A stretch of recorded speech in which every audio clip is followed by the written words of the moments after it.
우리는 베드로의 일생을 살펴보고 있습니다. 베드로가 자신의 인생 중에서 가장 정점에 섰던 순간은 언제였을까요? 마태복음 16장 16절에 신앙 고백을 하는 순간이었다고 생각이 되어집니다. 마태복음 16장의 무대는 빌립보 가이사라입니다. 빌립보 가이사라의 원래 지명은 파니아스였습니다. 이곳에 동굴이 있는데 그 동굴에서 헬라의 판신을 섬겼기 때문에 붙여진 이름입니다. 예수님 당시에도 이곳은 이방신을 섬기는 중심지였습니다. 목동과 양들을 보호하는 신인 판신뿐만 아니라 제우스 신전, 님프를 위한 신전들, 또 네메시스 신전, 염소의 무덤 신전 등이 있는 이방신을 섬기는 중심지였습니다. 예수님은 수많은 우상들이 세워진 이방신을 섬기는 중심지에서 제자들에게 물었습니다. 너희는 나를 누구라 하느냐? 베드로가 대답하죠. 주는 그리스도시요 살아계신 하나님의 아들이십니다. 베드로의 고백은 이런 의미를 갖고 있습니다. 수많은 신들이 있으나 저는 오직 예수님만을 섬깁니다. 우리의 신앙 고백은요, 예배당 안에서만 이루어지는 것이 아니라 수많은 우상들이 있는 바로 그곳에서 고백되어져야 됩니다. 우리를 혼란스럽게 하는 수많은 우상들 속에서 우리는 고백해야죠. 주는 그리스도시요 살아계신 하나님의 아들이십니다. 아우구스투스 황제가 다스릴 때 이 지역을 대헤롯에게 주었습니다. 이 대헤롯이 죽은 이후에 그의 아들인 빌립, 헤롯 빌립이 다스렸는데 빌립은 이곳을 확정하여 수도로 삼았습니다. 그리고 로마의 황제를 기리기 위해서 이름을 바꿔서 불렀는데요, 가이사라라고 불렀습니다. 그래서 이 지역의 이름이 파니아스에서 빌립보 가이사라라고 그렇게 바뀌어 부르게 됩니다. 가이사라라는 이 이름에서 알 수 있듯이 이곳은 황제의 논리가 지배하는 바로 도시였습니다. 이스라엘에서 로마식으로 지은 도시 중 가장 화려하고 큰 곳 중 하나가 바로 이 빌립보 가이사라입니다. 예수님 당시 헤롯 빌립의 수도였으며 그의 통치 지역 가운데 가장 큰 도시였죠. 화려한 로마식 건물들이 즐비했습니다. 또 많은 로마인과 이방인들이 살고 있었습니다. 로마의 권력과 학문의 깊이 화려함을 느낄 수 있는 것이 바로 가이사라 빌립보였습니다. 바로 그곳에서 예수님은 제자들에게 묻습니다. 너희는 나를 누구라 하느냐? 성공제일주의, 물질 만능주의로 대변되어지는 황제의 논리가 지배하는 그 중심지에서 예수님은 제자들에게 묻고 있는 거예요. 너희는 나를 누구라 하느냐? 그때 베드로가 대답하죠. 주는 그리스도시요 살아계신 하나님의 아들이십니다. 이 고백은 저희들은 주님을 따르기 위해 그물과 나의 모든 것을 버렸습니다. 오직 주님만을 따르겠습니다. 그런 고백입니다. 이 베드로의 고백을 듣고 예수님은 베드로를 칭찬하셨습니다. 그리고 이때로부터 처음으로 예수님은 제자들에게 십자가와 부활을 말씀해 주십니다. 제자들의 신앙이 성장했음을 인정하고 그들에게 십자가 신앙과 부활 신앙을 말씀해 주셨던 겁니다. 이방신들로 가득 찬 빌립보 가이사라에서 황제의 논리가 지배하는 이 빌립보 가이사라에서 너희는 나를 누구라 하느냐라고 예수님이 물으실 때 마태복음 16장 16절에 이 베드로의 고백은 예수님은 one of them, 그들 중 한 분이 아니라 only one, 단 한 분임, 단 한 분, 오직 주님임을 고백한 겁니다. 수많은 신들 중에 하나가 예수님이 아니라 예수님만이 참 하나님이고 유일하신 하나님임을, 오직 주님을 고백한 게 바로 베드로의 고백이었습니다. 이 사건이 있은 후 6일 이후에 예수님은 베드로, 야고보, 요한 이 세 명의 제자만 데리시고 따로 높은 산에 올라가십니다. 이 높은 산을 우리는 변화산이라고 부릅니다. 또는 변모산이라고 부르는데 지리학적인 지명이 아닙니다. 그 산에서 예수님이 변화되었다고 그냥 우리가 붙여서 변화산, 변모산 그렇게 부르는 겁니다. 바로 이 산에서 베드로는 놀라운 체험을 하게 되죠. 오늘 본문의 말씀이 베드로가 경험한 변화산상의 체험을 우리에게 전하고 있는 겁니다. 베드로는 놀란 장면을 보게 됩니다. 예수님이 변형되어서 얼굴에서 햇빛이 쏟아져 나왔고 옷은 빛으로 충만했습니다. 더 놀라운 것은 예수님께서 모세와 엘리야와 함께 깊은 대화를 나누고 있었습니다. 이 모습을 본 베드로는 즉각 반응하지요. 초막 셋을 짓겠습니다. 하나는 주님을 위하여, 하나는 모세를 위하여, 하나는 엘리야를 위하여 초막을 짓겠습니다. 베드로는 빌립보 가이사랴에서 예수님을 원 오브 댐, 많은 신들 중에 하나가 아니라 only one, 오직 예수임을 고백해서 칭찬받았습니다. 그런데 변화산상에서는 베드로는 초막 셋이라고 고백합니다. 그렇다면 왜 베드로는 초막 셋이라고 말했을까요?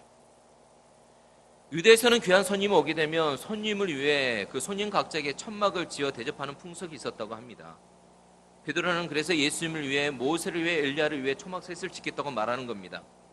우리는 한국 사람입니다. 그렇기 때문에 우리라면은 베드로처럼 답할 리가 없지요. 하지만 베드로는 유대인입니다. 유대인이기 때문에 이렇게 답할 수가 있는 겁니다. 유대인에게는 변화산상에 나타난 모세와 엘리야는 매우 특별한 존재이기 때문에 그렇습니다. 모세는 창세기, 출애굽기, 레위기, 민수기, 신명기라는 모세 오경을 쓴 율법을 대표하는 사람이었습니다. 유대인에게 모세의 존재는 회당에 있는 모세의 의자를 통해서 알 수 있는데요. 지금 가면 우리가 볼 수 있는 유적입니다. 고라신 유적지의 회당 내부 입구 쪽에 보게 되면 모세 의자가 놓여져 있습니다. 현무암으로 만든 것으로 2세기나 3세기경에 만든 것으로 추정이 되어집니다. 이 모세 의자는요, 인정받은 토라의 해석자들이 앉는 회당의 의자로 율법을 상징하고 있는 겁니다. 율법의 대가들이 앉는 의자였습니다. 예수님께서 마태복음 23장에서 서기관들과 바리새인을 꾸짖으실 때 이렇게 말씀하십니다. 서기관들과 바리새인들이 모세의 자리에 앉았으니 랄 때 이 모세의 자리가 바로 이 자리를 말합니다. 회당에 있는 모세 의자에 앉아서 애행하고 있는 그들의 모습을 가리키고 있었던 겁니다. 자, 그럼 엘리야는 어떤 사람이었습니까? 엘리야는 당시 갈멜산에서 바알과 아세라 선지자들과 싸워서 승리했습니다. 그리고 불마차를 타고 하늘에 올라간 선지자를 대표하는 사람이었습니다. 유대인들은 선지자 엘리야를 가장 존경했습니다. 선지자 중에서. 그래서 유대인들은 메시아 오기 전에 엘리야가 먼저 올 것이라고 믿고 있었습니다. 이런 믿음 때문인지 유대인들은 유월절 예식을 행하면서 문을 활짝 열어놓는데 누구를 기다리는 거냐면 엘리야를 기다리는 겁니다. 그래서 유월절 식탁 위에는 아무도 먹지 않은 그 포도주를 가득 채워놓은 잔이 있는데 이 잔을 엘리야의 잔이라고 부릅니다. 그리고 유월절 식탁에 빈 의자가 하나 놓이게 되는데 그 의자는 누구를 위한 의자요? 엘리야. 그래서 엘리야를 위한 의자를 놓습니다. 이처럼 모세의 의자, 엘리야를 위한 의자만 보아도 유대인들에게 모세, 엘리야가 어떤 존재인지 잘 아시겠죠? 유대인의 뿌리 깊은 사고 속에는 모세와 엘리야는 매우 특별한 존재였습니다. 그들 중에 하나가 아니었습니다. 그들에게는 율법 중에 대표가 모세였고 선지자 중에 대표가 바로 엘리야였습니다. 베드로 유대인입니다. 그에게도 역시 모세와 엘리야는 매우 특별한 존재였을 것입니다. 그래서 베드로가 이야기하는 거예요. 주님, 예수님, 모세, 엘리야를 위하여 초막 셋을 짓겠습니다. 이 말 속에 담긴 베드로의 예수님에 대한 생각은 뭡니까? 오직 예수가 아니라 셋 중 하나라는 겁니다. 이 말을 통해 우리는 베드로에 대해서 무엇을 알 수 있습니까? 예수님을 여전히 모세와 엘리야와 같은 위치에 두고 있는, 여전히 유대인의 가치관에 머물러 있고 여전히 변하지 않고 있는, 여전히 유대인의 옛 껍데기에 갇혀 있는 베드로를 볼 수 있는 겁니다. 베드로는 아직도 예수님을 셋 중에 하나로 보고 있는 겁니다. 바닷가재가 성장하기 위해서는요, 속살을 보호해주던 단단한 옛 껍질을 스스로 벗어버리고 더 커다란 새로운 껍질을 뒤집어 써야 되죠. 이처럼 낡은 껍질을 벗어버리는 과정을 뭐라고 이야기합니까? 탈피라고 말합니다. 바닷가재기 가장 위험한 때는 이 바로 탈피, 낡은 껍질을 벗을 때입니다. 이때는 속살이 드러나 상처를 입기도 하고 다른 고기들의 먹이가 되기도 합니다. 그래도 옛 껍질을 벗지 못하면 어떻게 됩니까? 결국 그 껍질 속에 갇혀서 일찍 죽게 되기 때문에 목숨을 건 도전을 통해서 옛 껍질을 벗고 성장해 가는 겁니다. 사랑하는 성도 여러분, 내 삶 속에서 벗어버려야 할 옛 껍데기는 뭡니까? 옛 껍데기를 벗는 과정은 결코 쉽지가 않습니다. 때로는 목숨을 거는 도전이기도 합니다. 내가 내 옛 껍질에 갇혀 있거나 내 삶의 울타리 속에 여전히 갇혀 있다면 우리는 더 이상 영적 성장을 경험하지 못합니다. 성장하기 위해서는 낡고 단단한 옛 껍질을 벗어버려야 하고 변화되기 위해서는 옛 껍데기를 우리는 벗고 자유로워져야 합니다. 초막셋을 말하고 있는 베드로, 아직 유대인의 옛 껍데기를 벗지 못하고 있다는 거죠. 여전히 유대인의 가치관 안에 머물러 있고 그의 속사람은 변하지 않고 있다는 것을 보여주는 겁니다. 셋 중 하나다. 만약 베드로가 이 유대인의 옛 껍데기를 벗지 못하면 어떻게 될까요? 만약 내가 옛 자의 껍데기를 벗지 못하면 어떻게 될까요? 예수님이 오직 하나가 되지 못하고 셋 중 하나가 되어 복음의 능력을 경험하지 못하게 됩니다. 복음의 능력은 예수님이 오직 하나, 오직 예수가 되었을 때 드러나는 겁니다. 인도에서 선교하는 선교사님께 들은 이야기입니다. 인도 사람들은 힌두교를 믿죠. 힌두교를 믿는데 힌두교에는 많은 신들이 있는데 인도 사람보다 더 많은 신이 있다고 합니다. 그들에게 예수님을 전하고 성경이나 십자가를 주면은 이 인도 사람들, 힌두교를 믿는 사람들은 순수하게 그것을 받아간다고 합니다. 그리고 그들은 이 성경과 십자가를 집으로 가지고 가서 자신들이 섬겨 있는 신들의 제단 위에 그냥 놓는 거예요. 뭘 의미하느냐? 자신들이 섬기고 있는 여러 신에다가 예수님이라는 하나의 신을 뭐 한 거예요? 하나를 그냥 추가할 뿐입니다. 많은 신들 중에 하나로 예수님을 추가한다는 거죠. 여러분, 이들을 예수님을 믿는 그리스도인이라고 할 수 있습니까? 어떤 만화를 보니까 만화 주인공이 간절히 신에게 기도하는 장면이 나옵니다. 알라여, 예수님, 부처님 하면서 자기가 알고 있는 신을 다 찾으면서 기도하는 거예요. 그러면서 그 다음에 대사가 뭐냐? 이 중에 한 명이라도 들어주면 된다는 거예요. 이 시대의 무서운 영적 질병은 뭐냐? 예수님을 믿지 않는 불신보다 더 무서운 것은 바로 혼합주의입니다. 서울 영산구 통일교 세계본부 교회에 가보면 그 앞에 세계 4대 종교 상징물이 설치되어 있습니다. 유교, 불교, 기독교, 이슬람교를 상징하는 공자, 부처, 예수님, 코란의 대형 금동상이 있습니다. 뭘 의미하느냐? 통일교가 세계 4대 종교를 화합해서 이제 우리가 세계의 유일한 종교로 우뚝 서겠다는 금동산 노래를 하고 있는 겁니다. 명백한 사이비 이단입니다. 이 중에 예수님 뭡니까? 넷 중 하나에 불과합니다. 우리가 믿는 예수님은 넷 중 하나도 아니요, 셋 중 하나도 아닙니다. 뭡니까? 따라합니다. 오직 예수.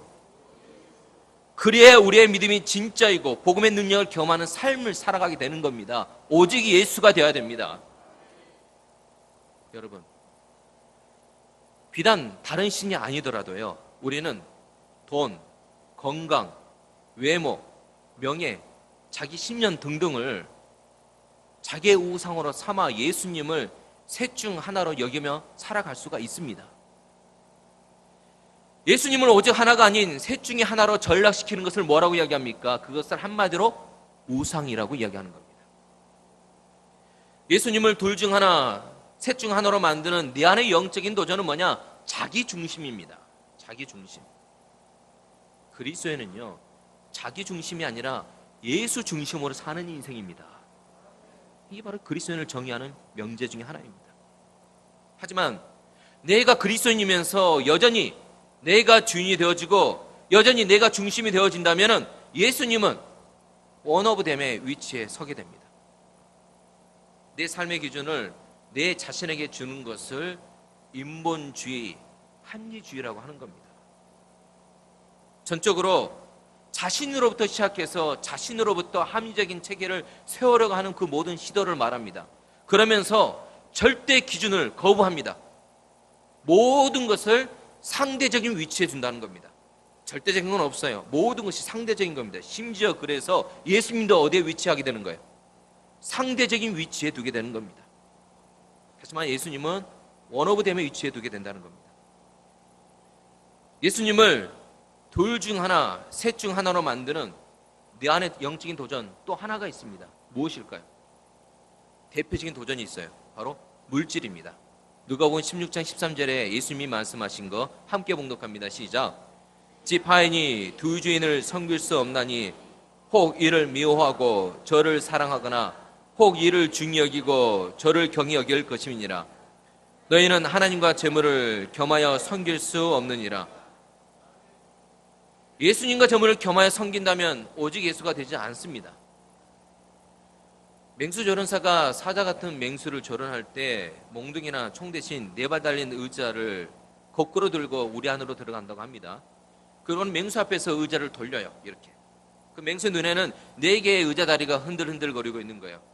자, 이 맹수는 네 개의 다리에 초점을 맞추려고 무지 노력합니다.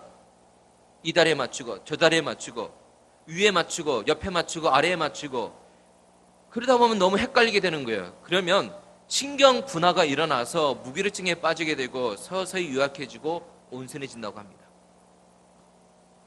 우리가 세상 걱정과 재물에 대한 애착으로 염려하고 있는 거, 우리의 영적 초점이 흐려지고 있는 겁니다. 왜 염려하지 말라 그랬습니까? 오직 하나님을 바라보는 우리의 초점이 흐려지기 때문에 그렇습니다. 왜 두려워하지 말라 그랬습니까? 오직 주님을 바라보는 우리의 영적 초점이 흐려지기 때문에 그렇습니다. 그러면 우리는 영적 무기력증에 빠질 수가 있어요. 염려하지 마세요. 두려워하지 마세요. 오직 우리 주님만 바라보시길 바랍니다. 두려워하면 예수님이 셋 중 하나가 되고, 염려하면 우리 주님이 넷 중 하나가 되는 거예요. 빨리 오직 예수님으로 내 인생의 초점을 고정해야 우리가 승리합니다. 내 삶의 기준을 예수님께 두시길 바랍니다. 내 삶의 주인이 예수님이 되시길 바랍니다. 그러면 오직 예수가 될 수 있는 겁니다. 내가 예수 그리스도를 믿는다는 거 무엇을 의미합니까? 내 세상적 가치관이 복음의 가치관으로, 오직 예수의 가치관으로 변했다는 것을 말합니다. 바로 그래야 우리가 예수를 믿었다고 말하는 겁니다. 교회에 나왔다고 예수를 믿는 게 아니에요. 찬송을 부른다고 예수를 믿는 게 아닙니다. 내가 예수 그리스도를 믿는다는 것은 내 세상적 가치관이 복음의 가치관으로 바뀌어야 되고 오직 예수의 가치관으로 바뀌어야 됩니다. 바로 그래야 예수를 믿는 그리스도인을 말할 수가 있는 겁니다. 하지만 오늘 말씀에 나온 베드로의 가치관은 여전히 그대로였습니다. 초막셋이라고 말하면서 아직 유대인의 빈 껍데기를 벗지 못하고 있습니다. 베드로 기적을 경험했습니다. 기적을 경험한다고 그리스도인 되는 거 아닙니다. 변화를 경험해야 그리스도인 되는 겁니다. 아무리 물을 걷고 많은 기적을 경험해도 예수님이 여전히 셋 중 하나가 되면 그는 그리스도인이 아닌 거예요. 누가 그리스도인입니까? 비록 기적을 보지 못해도 내 인생에 오직 예수님이 오직 하나다 고백하는 사람들이 진정한 그리스도인입니다. 여러분들은 그리스도인이십니까? 베드로는 언제 변화를 경험합니까? 베드로에게 하나님의 말씀이 들립니다.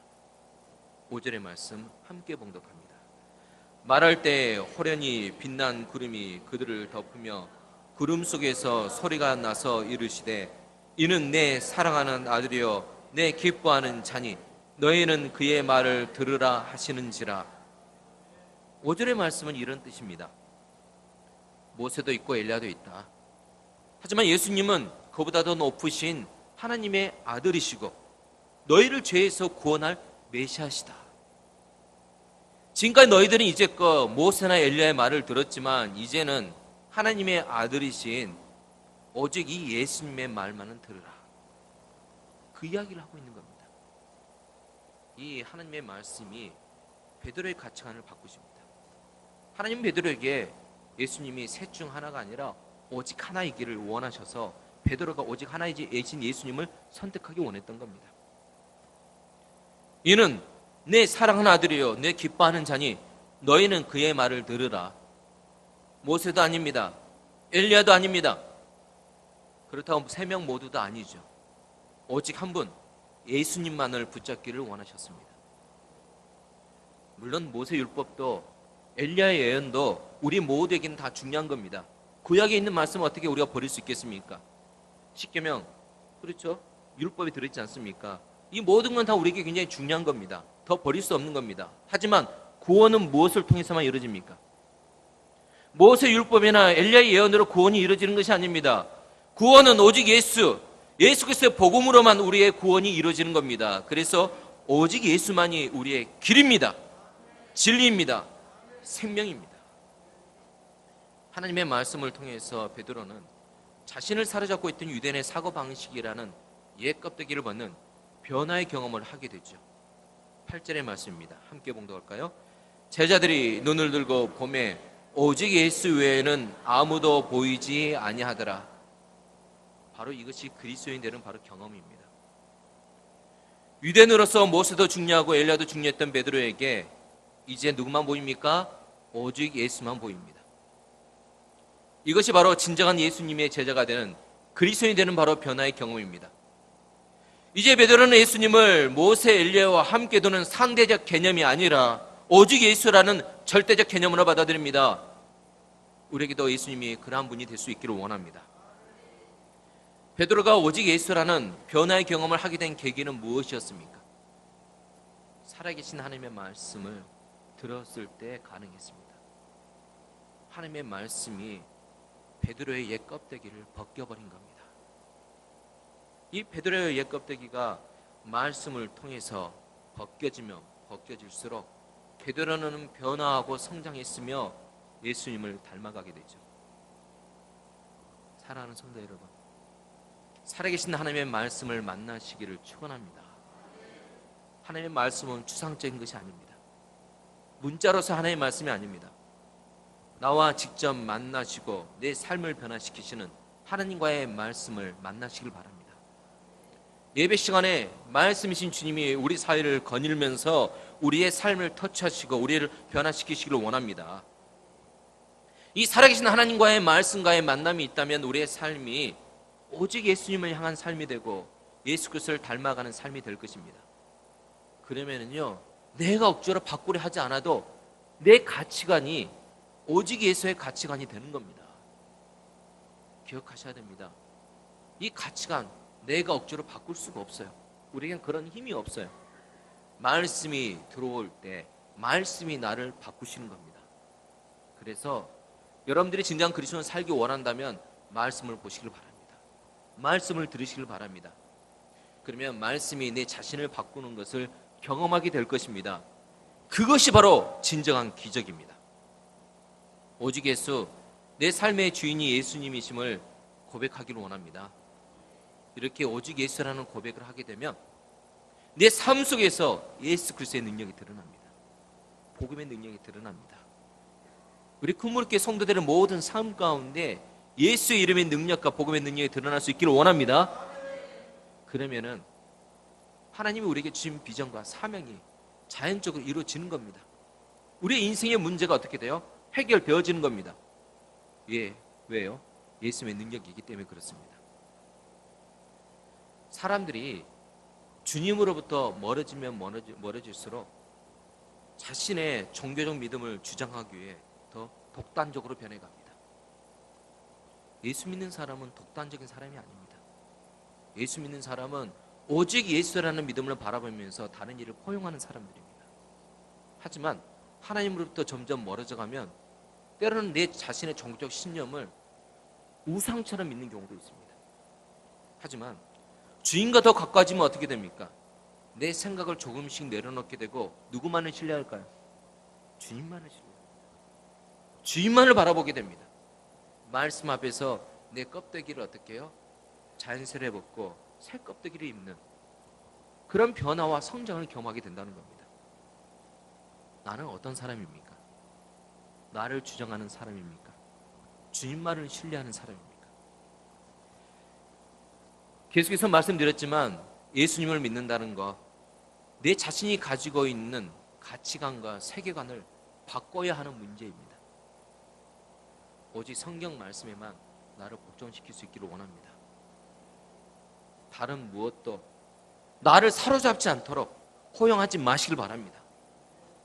세상의 명예나 물질까지도 나를 온전히 사로잡지 않도록 허용하지 마시길 바랍니다.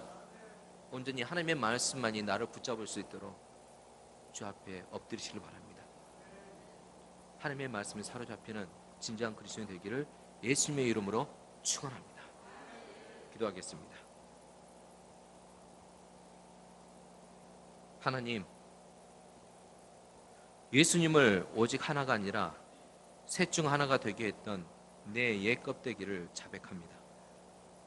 내 삶의 기준을 내 자신에게 두었던 내 교만을 고백합니다. 저물이나 다른 것을 겸하여 섬기려 했던 내 욕심을 고백합니다. 하나님의 말씀이 베드로의 옛 껍데기를 벗겼듯이 하나님의 말씀이 우리를 새롭게 하여 주옵소서. 큰무리교회 각 성도의 삶에 말씀의 부흥이 일어나고 각 구역에 말씀의 부흥이 일어나고 말씀이 선포되는 강단과 말씀 선포자인 교육자들에게도 말씀의 부흥이 일어나게 하여 주옵소서. 하나님의 말씀으로 오직 주님의 삶으로 우리의 삶이 새롭게 되게 하여 주옵소서. 주님, 우리를 새롭게 하여 주옵소서. 예수 그리스도의 이름으로 기도드리옵나이다. 아멘.